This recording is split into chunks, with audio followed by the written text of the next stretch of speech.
Hello beautiful minds, welcome to achievers classes. હું છું રાહુલ રાઠોડ અને આજે આપણે શીખવાના છીએ સ્વાધ્યાય 1.2 ના પ્રશ્ન નંબર 1 અને 2. બરાબર છે. આ દાખલા એવા છે કે તમે વારંવાર પ્રેક્ટિસ કરશો તો જ તમને આવડશે. દાખલા ઈઝી છે પણ વારંવાર પ્રેક્ટિસની ખાસ જરૂર પડશે. એટલે જેવો વિડીયો પૂરો થાય છે તરત જ તમે આ દાખલાની પ્રેક્ટિસ કરો જેથી તમને આ દાખલા આવડી જાય. અને આ દાખલા એવા છે કે પ્રથમ પરીક્ષામાં પણ પૂછાશે અને બોર્ડની પરીક્ષામાં પણ પૂછાવાની શક્યતા છે. ચાલો, દાખલા નંબર 1, સાબિત કરો કે √5 અસમય છે. તો √5 અસમય છે એવું સાબિત કરવા માટે આપણે સૌપ્રથમ ધારણા કરવી પડશે. શું ધારણા કરવી પડશે? તો આપણે આનું ઉલટું ધારવું પડશે. ધારો કે √5 સમય છે. બરાબર છે, આવી આપણે ધારણા કરીએ છીએ. અસમય છે એવું સાબિત કરવાનું છે એટલે શું ધારવાનું? √5 સમય છે. હવે સમયનો મતલબ શું? તો કે જે સંખ્યાને p/q સ્વરૂપમાં લખી શકાય એને કહેવાય સમય સંખ્યા. તો અહીંયા ચોપડીમાં p/q નથી આપ્યું, a/b આપ્યું છે. તો આપણે અહીંયા પણ એવું લખીશું √5 બરાબર a/b, જ્યાં a અને b એ શું છે? તો કે a અને b એ સહ અવિભાજ્ય પૂર્ણાંક છે. સહ અવિભાજ્ય પૂર્ણાંક એટલે શું? તો કે બંનેનો સામાન્ય અવયવ ફક્ત ને ફક્ત એક જ છે. ધારો કે a અને b તરીકે હું કોઈ અવિભાજ્ય સંખ્યા લઉં છું. ધારો કે 2, a તરીકે 2 લઉં છું અને b તરીકે 5 લઉં છું. તો આમના અવયવ શું પડે? 2 એકા 2, 5 એકા 5. બરોબર છે. આમનો સામાન્ય અવયવ, સામાન્ય એટલે કે જે બંનેમાં આવતું હોય એવો અવયવ શું છે? તો જો અહીંયા પણ 1 છે, અહીંયા પણ 1 છે. તો a અને b નો સામાન્ય અવયવ ફક્ત ને ફક્ત શું મળે? એક જ મળે. કેમ? કારણ કે a અને b કેવી સંખ્યા છે? અવિભાજ્ય પૂર્ણાંક છે. બરાબર છે. ઓકે, બીજું શું આપણે અહીંયા લખવાનું છે? તો કે છેદમાં જે સંખ્યા છે એ કદી 0 ના હોય. b is not equal to 0. ચાલો, હવે શું કરવાનું? તો હવે આપણે આ જે b છે એનો ગુણાકાર કરીશું 5 સાથે અને આ a એમને એમ લખીશું. તો a બરાબર √5 એની સાથે b નો ગુણાકાર થશે. ચોકડી ગુણાકાર કર્યો છે, b છે એનો ગુણાકાર √5 સાથે. હવે આ જે સંખ્યા આપણને મળી છે એનો આપણે શું કરીશું? વર્ગ કરીશું. તો હું અહીંયા લખું છું બંને બાજુ વર્ગ કરતા પહેલા a નો વર્ગ કરી દઉં છું, a². √5 નો વર્ગ કરીશું તો શું આવશે? 5. અને આનો વર્ગ શું થશે? b². આ કેવી રીતે આવ્યું? તો કે બંને બાજુ વર્ગ કરતા. અને આને આપણે કહી દઈએ સમીકરણ 1. આ છે આપણું સમીકરણ 1. ચલો, હવે આ જે આવ્યું ને આના પરથી આપણે 2 લાઈન લખવાની છે. બરાબર, પ્રમેય 1.2 આપણે જોઈ ગયા છે ઇન્ટ્રોડક્શન વિડીયોમાં, એ જ આપણે અહીંયા લખવાનું છે. હું તમને એની પહેલા સમજાવી દઉં કે આનો અર્થ શું છે. જુઓ, a² ની જગ્યાએ ધારો કે હું કોઈ સંખ્યા લખું છું 16 અને 16 ના હું અવયવ લખું છું. બરાબર, 2 ઈઠા 16. તો આનો અર્થ શું થયો? કે 16 જે છે એને કોના વડે ભાગી શકાય છે? 2 વડે ભાગી શકાય છે. એનો મતલબ 2 એ 16 નો અવયવ છે. બરાબર.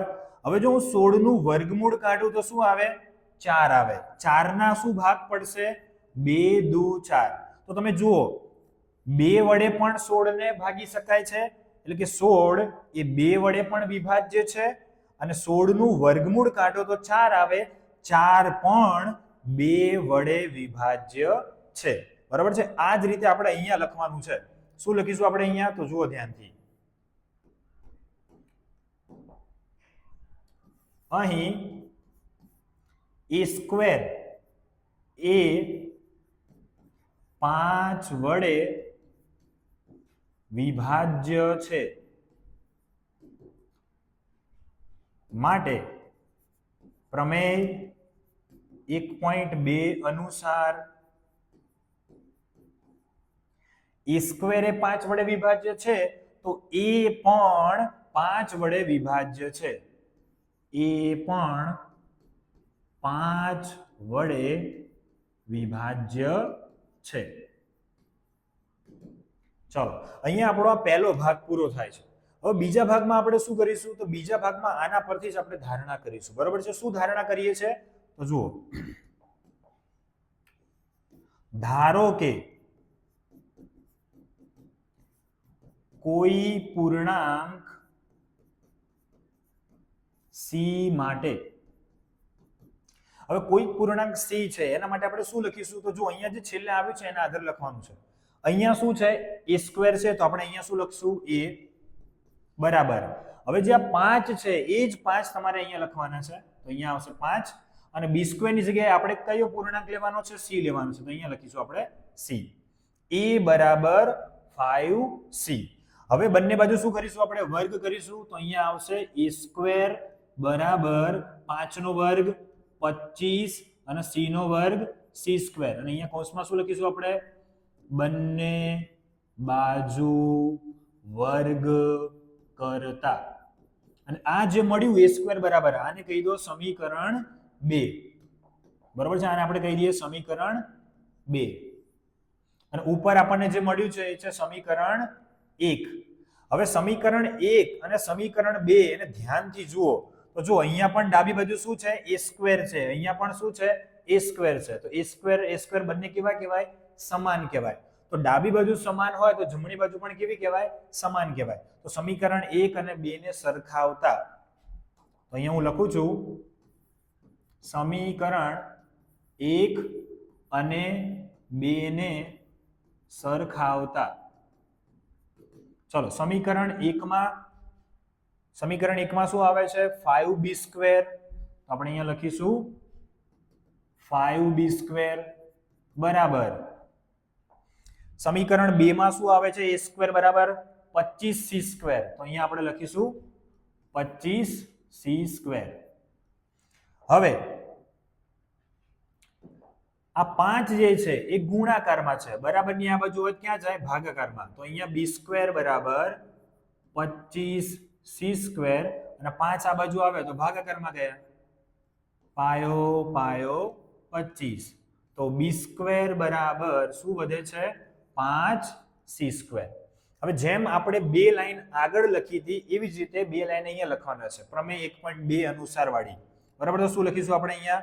આપણે લખીશું કે અહીં b સ્ક્વેર એ કોના વડે વિભાજ્ય છે? 5 વડે વિભાજ્ય છે. જો b સ્ક્વેર એ 5 વડે વિભાજ્ય છે તો પ્રમેય 1.2 અનુસાર b પણ 5 વડે વિભાજ્ય છે.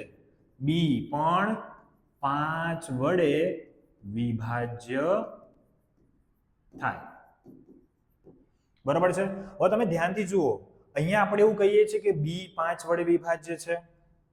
અહીંયા આગળ આપણે એવું કીધું સમીકરણ 1 પછી કે a પણ 5 વડે વિભાજ્ય છે. એનો અર્થ એવો થયો કે a અને b બંને 5 વડે વિભાજ્ય છે. આપણે અહીંયા લખી શકીએ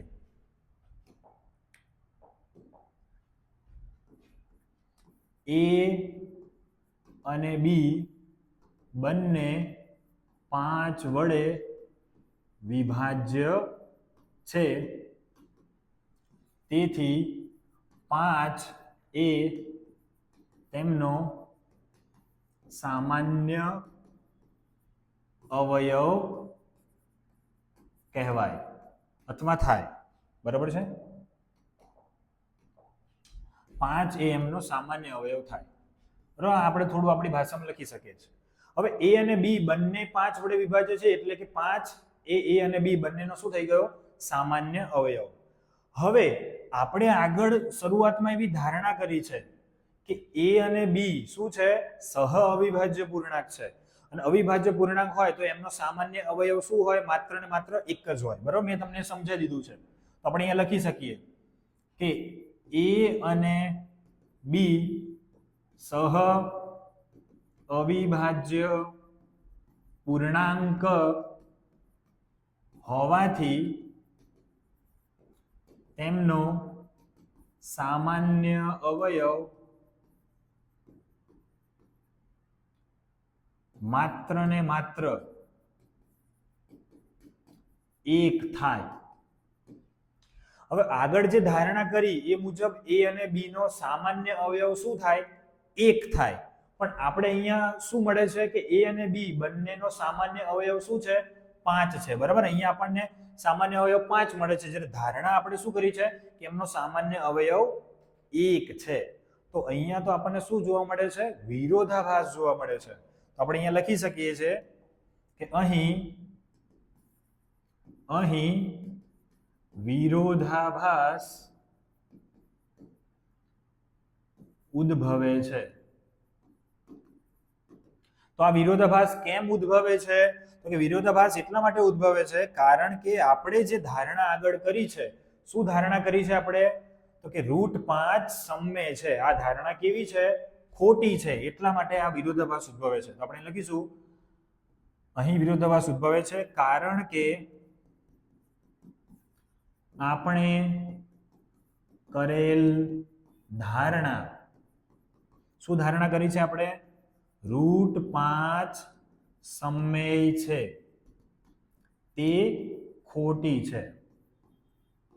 તો આ ધારણા ખોટી છે તો એનો અર્થ શું થયો કે √5 સમમેય નથી પણ શું છે? અસમમેય છે. તો હું અહીંયા છેલ્લે લખું છું, માટે સાબિત થાય છે કે √5 અસમમેય છે. બરાબર છે. અહીંયા આપણો આ દાખલો પૂરો થાય છે. દાખલો થોડો લખાણ બધું છે પણ જો તમે વારંવાર પ્રેક્ટિસ કરશો તો તમને સમજ પડી જશે અને આવડી જાય એવો દાખલો છે. અને દાખલો ઇમ્પોર્ટન્ટ છે, પ્રથમ પરીક્ષામાં પણ આવી શકે છે, બોર્ડની પરીક્ષામાં પણ પૂછી શકે એવો દાખલો છે. બરાબર. તો વારંવાર આ દાખલાની પ્રેક્ટિસ કરો જેથી તમને આવડી જાય. બરાબર. હું તમને ફરીથી એકવાર શોર્ટમાં સમજાવી દઉં છું કે શું કરવાનું છે. તો સૌથી પહેલા તમારે ધારણા કરવાની છે કે √5 સમમેય છે. પછી શું કરવાનું છે કે સમમેય હોય તો એના બરાબર શું લખીશું? a/b. પછી ચોકડી ગુણાકાર કરો, b અહીંયા આવશે, √5b. પછી બંને બાજુ વર્ગ કરો. વર્ગ કર્યા પછી તમારે 2 લાઈન લખવાની છે. બરાબર. અહીંયા પહેલો ભાગ તમારો પૂરો થઈ જાય. બીજા ભાગમાં શું કરવાનું છે? ધારો કે કોઈ પૂર્ણાંક c માટે, પછી અહીંયા a² = 5b² છે, એના પરથી તમે a બરાબર 5c લખો. બંને બાજુ વર્ગ કરો. વર્ગ કર્યા પછી તમને a² ની કિંમત મળશે. a² ની જે કિંમત મળે છે એના આધારે તમારે શું કરવાનું છે? અહીંયા જો a² ની કિંમત મળે છે, આ સમીકરણ 2, આ સમીકરણ a. બંનેને તમારે સરખાવવાનું છે.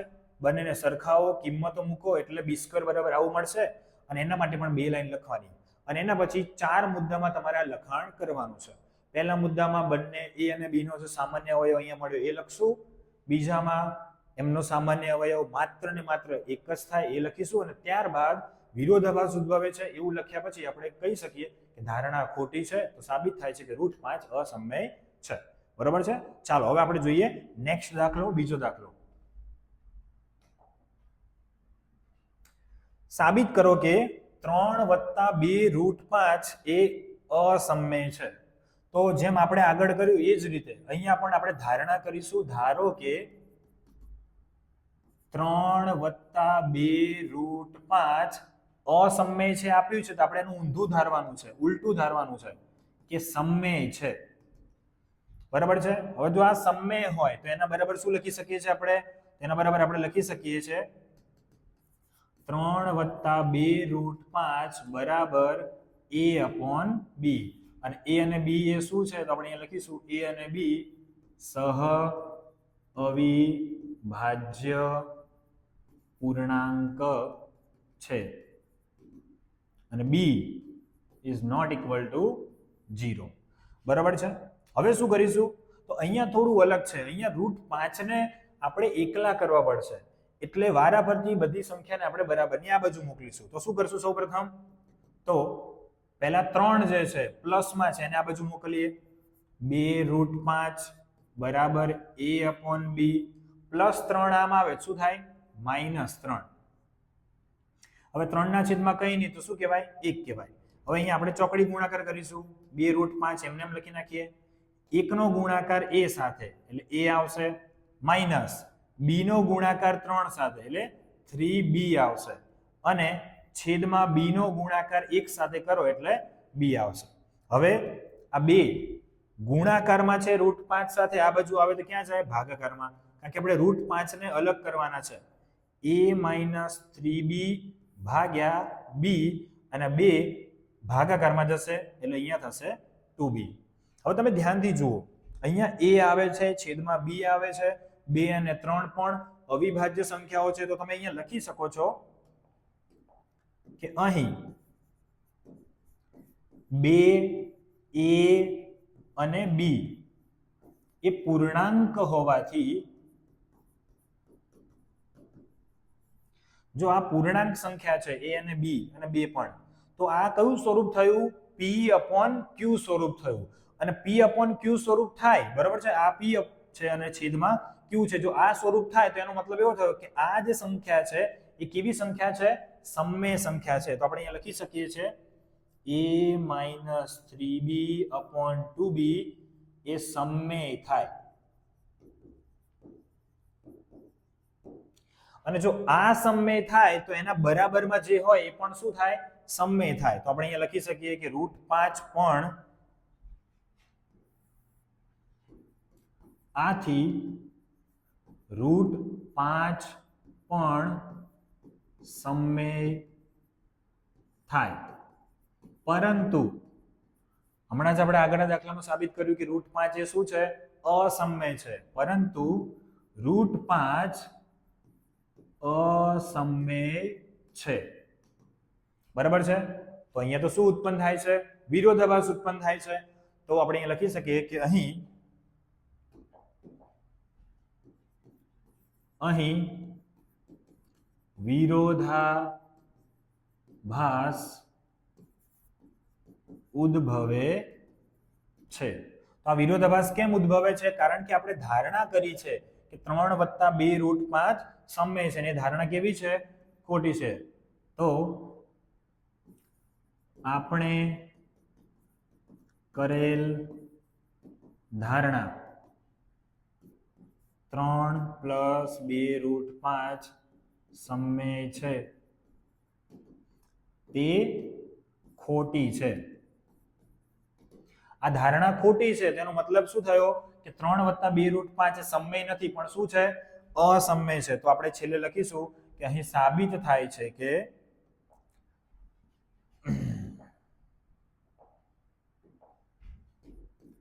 તો સાબિત થાય છે કે 3 + 2 √5 અસમમેય છે ઓકે આ દાખલો થોડો નાનો છે તો તમે વારંવાર જો આ દાખલાની પ્રેક્ટિસ કરશો તો તમને આ દાખલા બહુ જ આસાન લાગશે અને જો તમે આ પહેલો અને બીજો દાખલો વ્યવસ્થિત રીતે વારંવાર ગણતરી કરશો તો પ્રશ્ન 3 જે છે એ મારે તમને શીખવાડવાની જરૂર નહીં પડે તમારે વિડીયો પણ જોવાની જરૂર નહીં પડે તમને 3 દાખલા જે છે પ્રશ્ન 3 ના એ તમને આવડશે તો અત્યારે જ તમે આ દાખલાની પ્રેક્ટિસ કરો જાતે લખો એને અને ચેક કરો જેથી તમને આ દાખલો અત્યારે જ આવડી જાય તો ચલો આપણે ફરી મળીએ પ્રશ્ન 3 માં ત્યાં સુધી આવજો જય હિન્દ જય ભારત